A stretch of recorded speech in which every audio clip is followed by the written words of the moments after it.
They tied his hands, they lit the fire, but they forgot one thing: God was watching.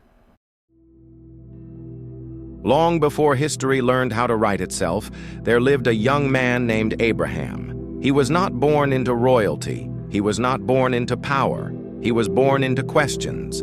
Abraham lived in a land ruled by a mighty king named Nimrod. The people of this land were deeply religious, but their worship was misplaced. They carved gods with their own hands.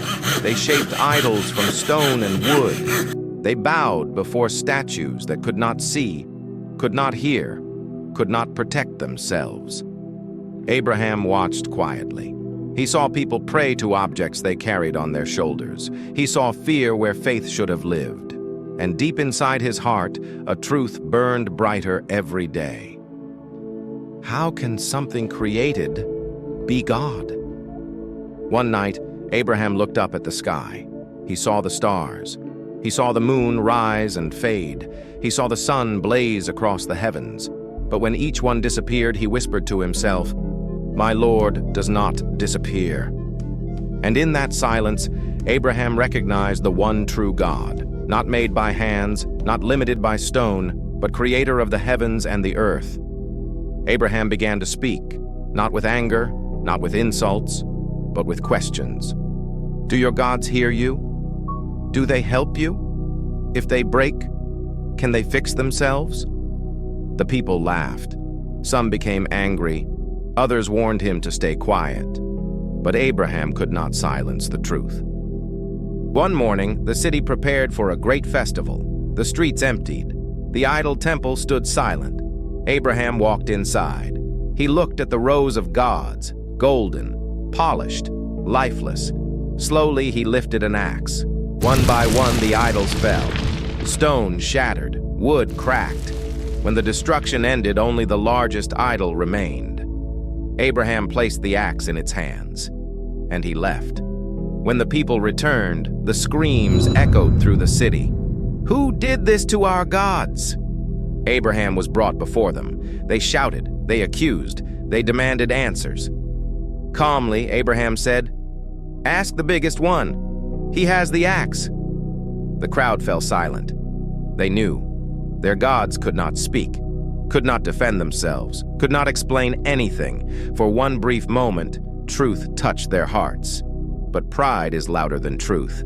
King Nimrod was furious, not because idols were broken, but because his authority was questioned. He declared, "Burn him." The fire. They gathered wood for days, weeks, so much fire that birds refused to fly over it, so fierce that the heat could be felt from miles away. They built a massive blaze, a fire meant to erase a man and his message. Abraham was tied, not crying, not begging. His heart was steady, his faith unshaken.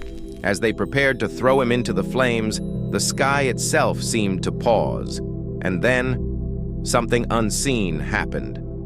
God spoke to the fire. Not with thunder, not with noise, but with authority. "O fire, be cool and safe for Abraham." Abraham was thrown. The flames rose. The crowd watched, waiting for screams. But there were none. The fire burned everything, except the man inside it. The ropes turned to ash. The flames became light. Abraham stood, alive, unharmed, protected. Silence covered the land. The fire that was meant to destroy faith had proven it. King Nimrod stood powerless. No army, no throne, no crown could challenge the will of God. Abraham walked out of the fire as he entered it, a servant of God, not victorious by violence, but by trust. This was not a story about fire. It was a story about faith under pressure, about standing alone when the whole world stands against you. Sometimes God does not remove the fire. Sometimes He changes what the fire does to you. When faith is real, even flames must obey.